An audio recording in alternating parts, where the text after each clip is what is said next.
मानेसाहेब, आज 26 फेब्रुवारी आहे. आज स्वातंत्र्यवीर सावरकर यांचा आत्मार्पण दिवस आहे.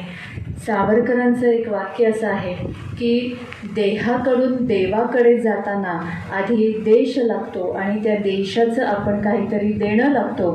देश म्हणजे केवळ भौगोलिक प्रदेश नाही, तर देशातली मातीसुद्धा. आणि या मातीचं देणं, या मातीचं ऋण खऱ्या अर्थानं कोण फेडत असेल तर तुम्ही सगळे शेतकरी बांधव फेडत असता. त्यासाठी तुम्हा सर्वांचं कौतुक करत पुढे जाणार आहे. आपल्याकडे छत्रपती संभाजीनगर येथून कृषी कन्या एक आलेली आहे, भाग्यश्री पुंड.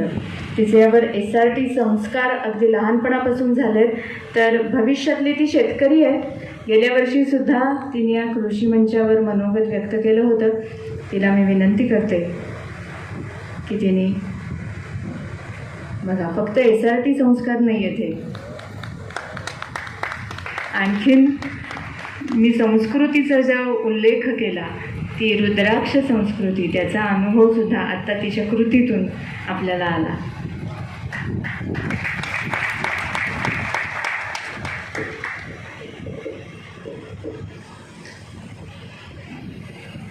सगुणवाग फुलवले फुलांसारखे, शेतकऱ्यांना चमकवले ताऱ्यांसारखे.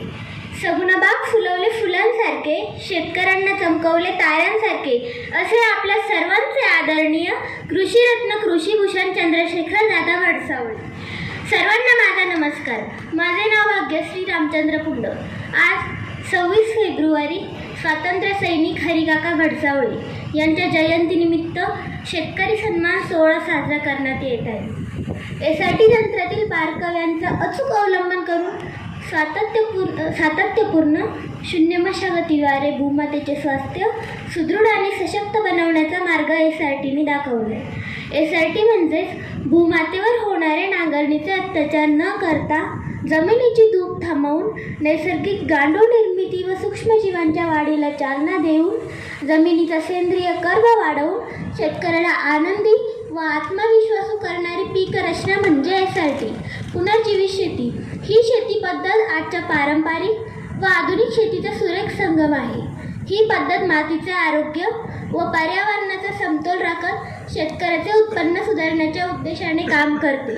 सध्याच्या हवामान बदलाच्या व रासायनिक खताच्या वापराने जमिनीची होणारी धूप व घटते सुपीकता लक्षात घेता पुनर्जीवित शेती एक शाश्वत व प्रभावी उपाय म्हणून उदयास आली आहे. या शेतीचे संशोधक, कृषी पर्यटनाचे प्रणेते, SRT शेतीचे जनक आणि शेतकऱ्यांचे परमेश्वर कृषीरत्न कृषीभूषण चंद्रशेखर दादा भडसावळे हे आज आपल्याला देवाच्या रूपाने मिळाले आहे. यदा यदा हि धर्मस्य ग्लानिर्भूतानि भारत. जेव्हा जेव्हा धर्मावर ग्लानी येते तेव्हा तेव्हा देव अवतार घेतात आणि जेव्हा जेव्हा भूमातेवर नांगरणीचे अत्याचार होतात तेव्हा तेव्हा दादांसारखे महापुरुष जन्म घेतात. आज आमच्या शेतीत आम्हाला गांडूळ दिसायला लागले आहे. शेतीवरचा खर्च कमी झाला आहे, कष्ट कमी झाले आहे, उत्पन्नात वाढ झाली आहे आणि त्यामुळे आज आम्ही चिंतामुक्त, आनंदी व आत्मनिर्भर शेतकरी बनलो आहोत. शिक्षण हे वाघिणीचे दूध आहे, जो पिईल तो गुरगुरल्याशिवाय राहणार नाही. शिक्षण हे वाघिणीचे दूध आहे, जो पिईल तो गुरगुरल्याशिवाय राहणार नाही. तसे SRT हे एक तंत्र नसून सकारात्मक ऊर्जेचे विश्व आहे, जो स्वीकारेल तो सुखी समृद्धी आणि आनंदी झाल्याशिवाय राहणार नाही. तो सुखी समृद्धी आणि आनंदी झाल्याशिवाय राहणार नाही. माझ्या बाबांसारखेही ज्यांना पुरस्कार मिळाले आहे त्या सर्वांचे मनापासून खूप खूप अभिनंदन करते.